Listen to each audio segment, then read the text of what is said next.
Mirëmbrëma, presidenti I Këshillit Evropian është përsëri në Tiranë. Edhe sigurisht që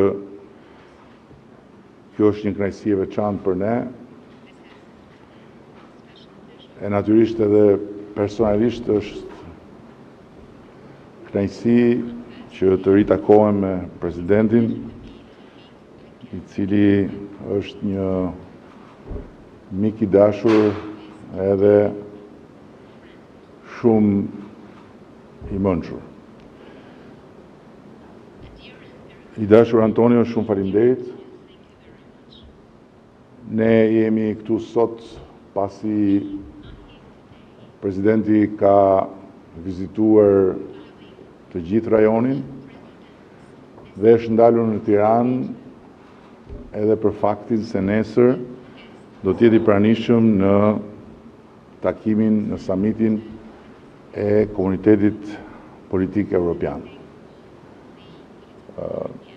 Natyrisht që diskutuam për të dyja aspektet që na lidhin me Këshillin Evropian dhe me Bashkimin Evropian, për aspektin e procesit ton të rrugës drejt antarësimit, që po ecën shumë mirë.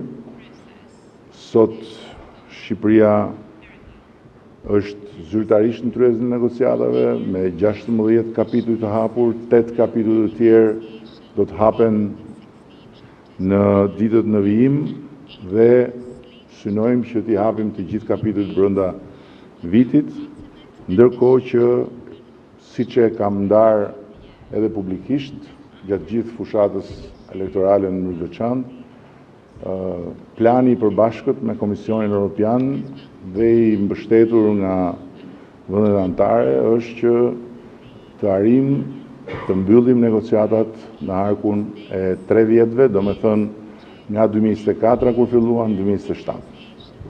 Është një plan shumë ambicioz, por është një mundësi e jashtëzakonshme për ne, pasi janë rreshtuar yjet në një farë mënyre dhe Bashkimi Evropian sot, si asnjëherë më parë, të paktën në memorien time, është shumë I dëshiruar që të pranojë antarë të rinj, por natyrisht bazuar në merit dhe bazuar në rezultate.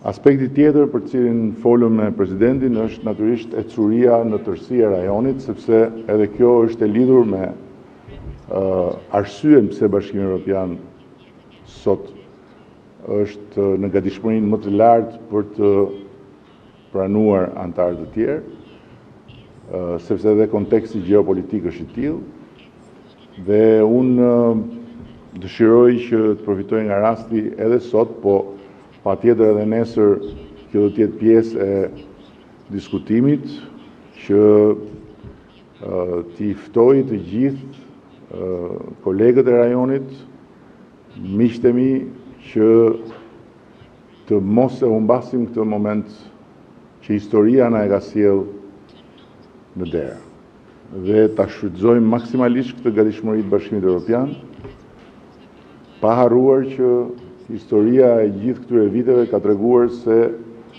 procesi I zgjerimit mund të shpejtohet në një moment dhe mund të ngadalësohet për shumë vite.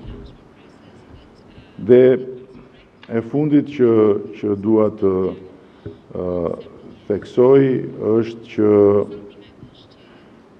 më vjen jashtëzakonisht mirë që këtu kemi edhe një mike të shtrenjtë të Shqipërisë. Në fakt, definicioni eksakt nuk është mike, po është ish mike, sepse tani më është skipëtare nga Italia, Federica Mogherini, që nuk e kuptoj akoma pse se ka bërë aplikimin për pasaportën shqiptare. vetëm një justifikim ka që pret ta marrë pasaportën europiane të Shqipërisë, pra European Union Albania, se nuk do këtë pasaportën me lëvizje të lirë, po pa drejtë qëndrimi në Bashkimin Evropian. Edhe shumë faleminderit dhe studentëve të kolegjit që i shoh nga portreti që janë student kolegjit, sepse kanë një rrezullim nga yjet e Bashkimit Evropian në portret.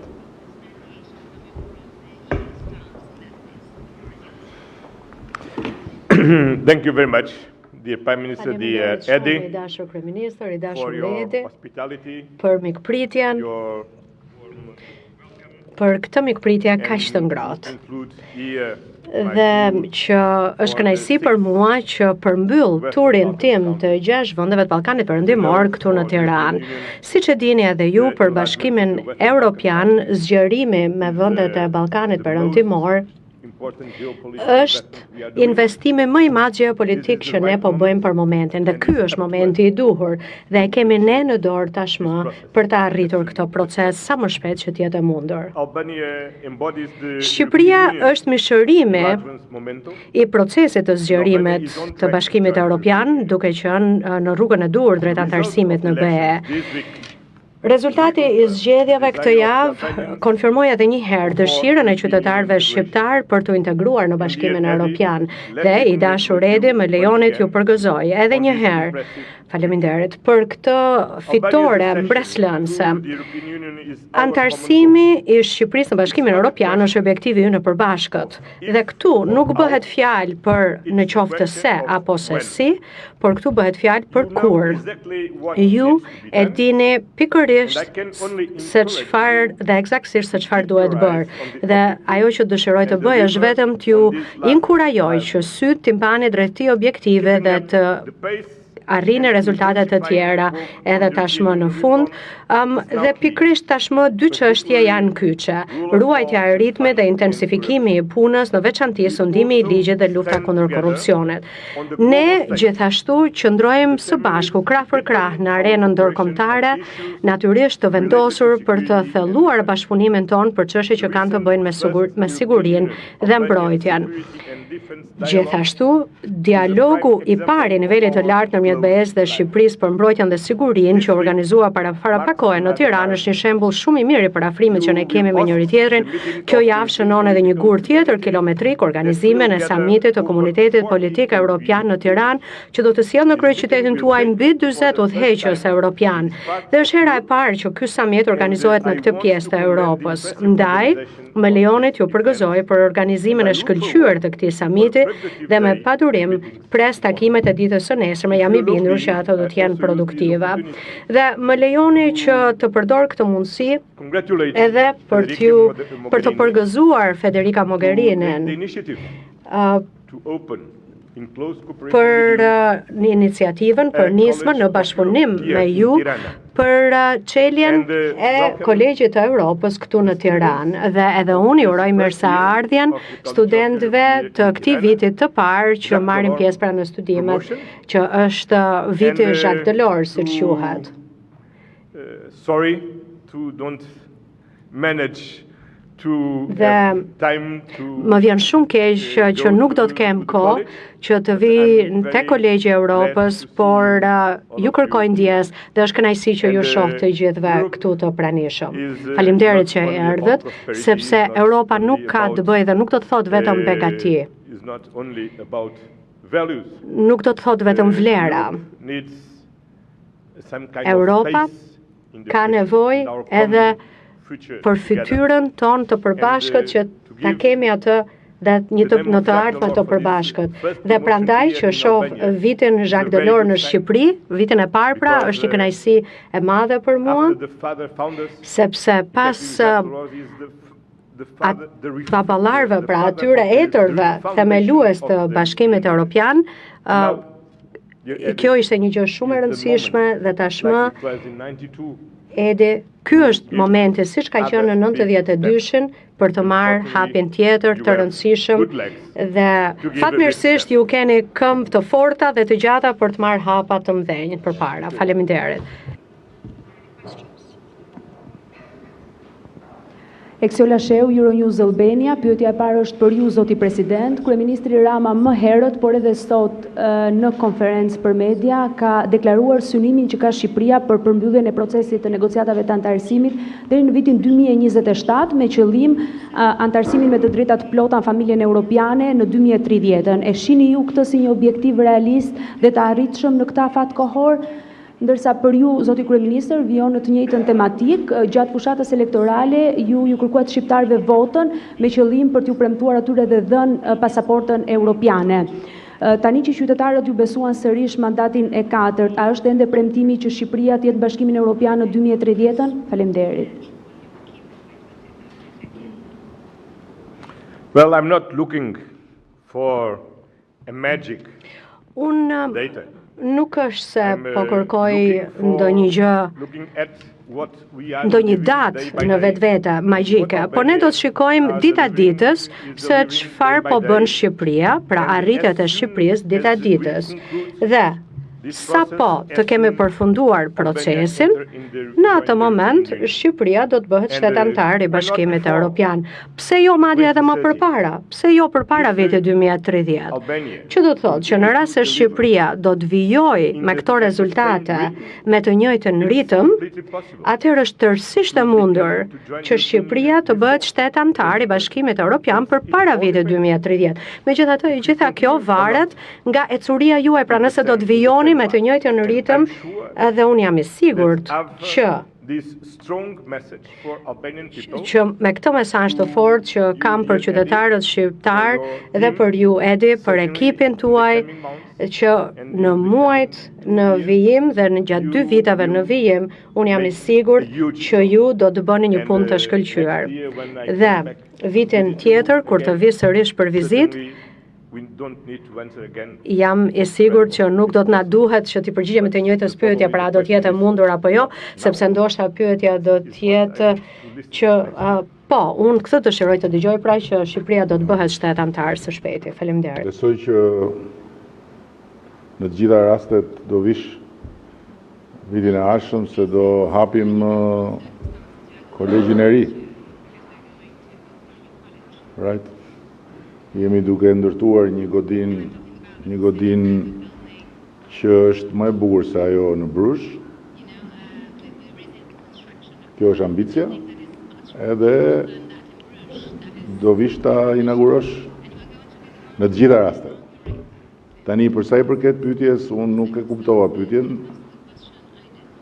ose më saktë po them, po bëj sikur se kuptoj, sepse pyetja ishte që gjatë gjithë fushatës unë thash diçka për të marrë votat dhe cirku mbaroi, apo ajo që thash mbetet në fuqi. Kështu që unë po bëj sikur s'po e kuptoj pyetjen, dhe po them që jo vetëm që i qëndroj asaj që kam thënë, që ne na është dhënë mundësia historike pasi janë rreshtuar yjet bashk dhe Bashkimi Evropian ka hapur derën, që të hymë në atë derë nëse ne bëjmë të gjitha ato që janë të shkruara dhe të përmbledhura në planin që kemi në tavolinë së bashku me Komisionin deri në fund 2007. Kështu që ne do bëjmë tonën. Dhe duhet ta bëjmë patjetër tonën, se nëse ne bëjmë tonën, nuk ka çfarë bën as Antonio që e do me zemër këtë proces edhe Shqipërinë edhe rajonin, as një mik tjetër, sepse Bashkimi Evropian funksionon me laps edhe me kritere dhe standarde që duhen përmbushur. Pasi ne të bëjmë tonën, pastaj topi është në fushën e tyre për të hapur derën. Zoti ju shtofti natin, themi ne, edhe para 2030-s, po ne kemi vënë 2030 nuk e pas parasysh që mund të ketë në proces momente që mund marrë më shumë kohë. Kështu që absolutisht kjo është një mundësi historike dhe ky është një mision historik për ne. Ne jemi në mes të Evropës, nga popujt më të vjetër këtu, dhe për sa kohë nuk do hymë në Bashkimin Evropian, do mbetemi të huaj. Dhe për ne nuk është çështje as fondesh, as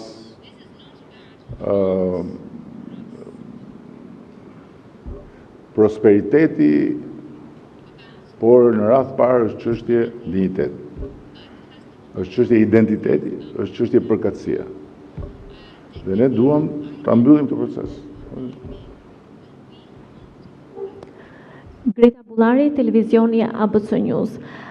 Zoti President, unë dua ta vazhdoj pak pyetjen e koleges pak më parë, pasi Brukseli e ka cilësuar Shqipërinë dhe Malin e Zi si pararoj në procesin e integrimit. Gjatë vizitës tuaj në Mal të Zi, ju deklaruat se Mali i Zi mund të bëhet antar me të drejta të plota i Bashkimit Evropian deri në 2028. Vlen ky afat për Shqipërinë mbasi edhe shqiptarët kanë nevojë të dëgjojnë edhe deadline, duke qenë se ju e thatë edhe pak më herët, besuan dhe shpresojnë që Shqipëria të bëhet antare sa më shpejt në Bashkimin Evropian.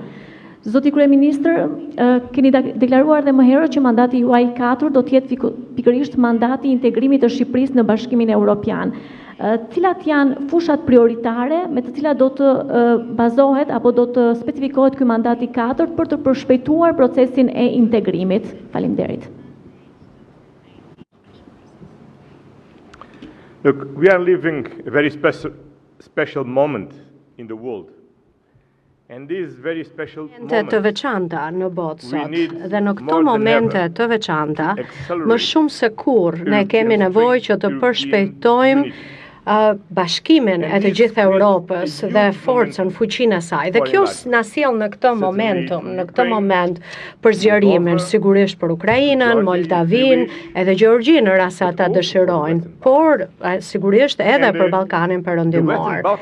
Dhe Ballkani Perëndimor na ka sjell dhe na ka treguar që edhe më parë që dëshironte që të bëhej pra pjesë e Bashkimit Evropian. Dhe këtu nuk është ndonjë garë, konkurrencë, por dëshira ime është që të gjitha këto vende, të 6 vendet e Ballkanit Perëndimor, të ecin përpara sa më shpejt që të jetë mundur me përmbylljen e negociatave, që të tregojnë rezultate për reforme, të përmbushin kriteret. Dhe kjo nuk ka të bëjë vetëm me të bërit e punëve për hir të bërit punëve, por për ndryshimin që do të sjellë për mënyrën se si ne funksionojmë, do të ndryshojë edhe mendësinë, mentalitetin. Ndonjëherë e di, kjo nuk është e lehtë, sepse edhe unë vetë vi nga një vend që jemi bërë shtet antar vetëm përpara 40 vitesh, dhe e di se çfarë do të thotë që ndonjëherë vazhdojmë të kemi vështirësi, por kjo është rruga e dur për të ecur përpara. Dhe për shembull këtë javë unë vajta në Serbi, në Bosnjë Hercegovinë, në Kosovë, në Malin e Zi, në Maqedoninë e Veriut, dhe sot dhe së fundmi pra jam në Shqipëri, duke plotësuar kështu të 6 vendet vizitën time në 6 vendet, pavarësisht vështirësive që ka në secilin prej vendeve, ndonjëherë edhe probleme dypalshme, ndonjëherë probleme historike. Gjithsesi, të gjitha vendet e Ballkanit Perëndimor kanë një objektiv dhe dëshirë të përbashkët që të bëhen pjesë e Bashkimit Evropian dhe të ecin përpara, të hapin një kapitull të ri. Dhe ajo që unë u them të gjitha këtyre vendeve është, dëgjoni, mund të keni besim tek Bashkimi Evropian, besoni tek ne.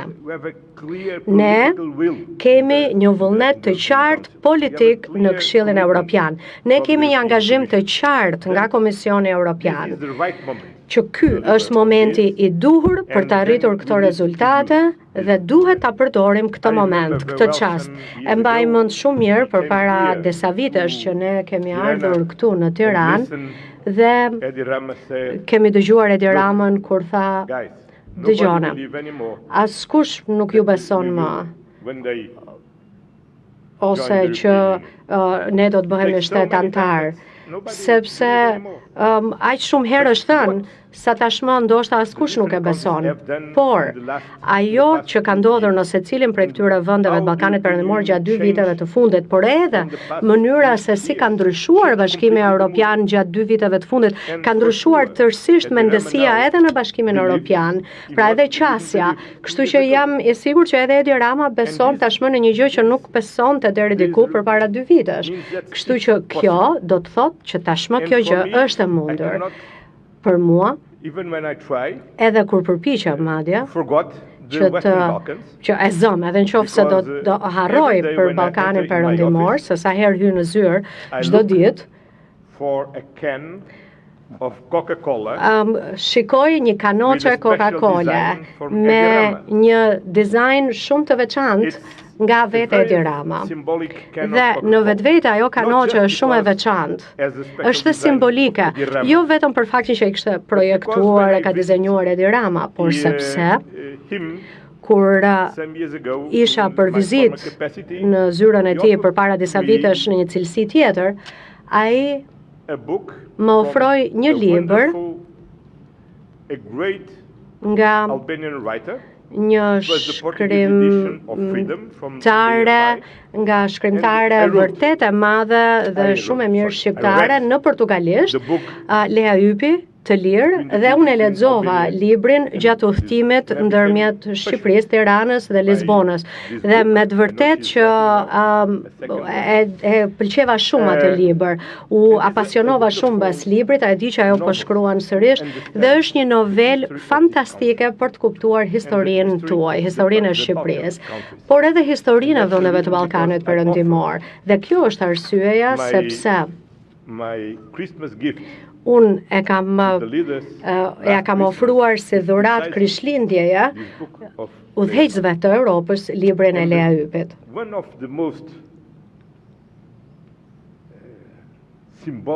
Dhe një nga momentet më simbolike të librit të saj ishte momenti kur po diskutohej për kanoqen e Coca-Colës. Pra, çfarë përfaqësonte ajo në ato kohë, kur Shqipëria ishte një vend i izoluar dhe ishte aq larg të theme e veçuar nga vendet e tjera të Europës, dhe sa herë shoha të kanoqen në zyrën time, gjithmonë mendoj, ky është misioni ynë, ky është objektivi ynë, që të japim fund të izolimit dhe të përmbyllim bashkimin e familjes dhe kontinentit tonë evropian.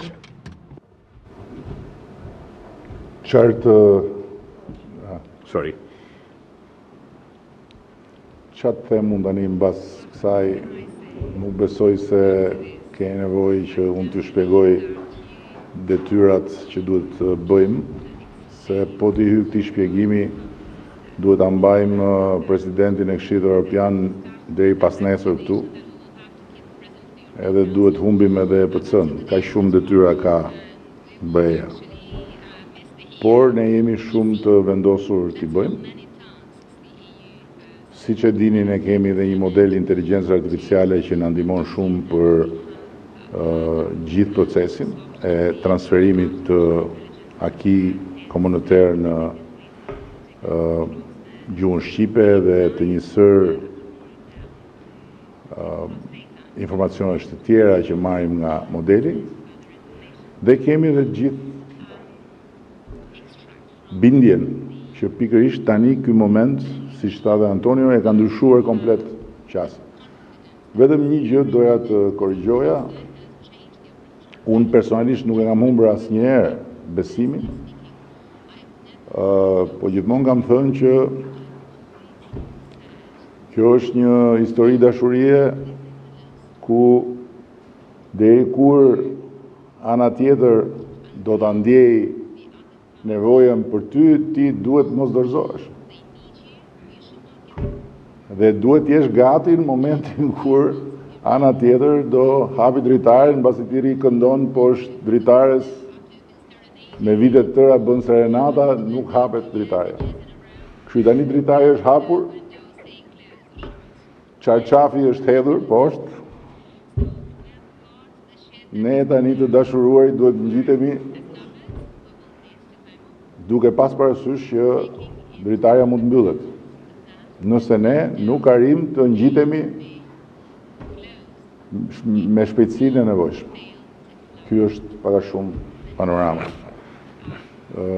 Do më lejoni edhe herë ta falenderoj presidentin për vizitën dhe për kohën këtu, edhe të falenderoj edhe një herë edhe studentët e kolegjit që na e zbukuruan këtë sallë sot. Urdhëro? Po çfarë ti falenderoj me?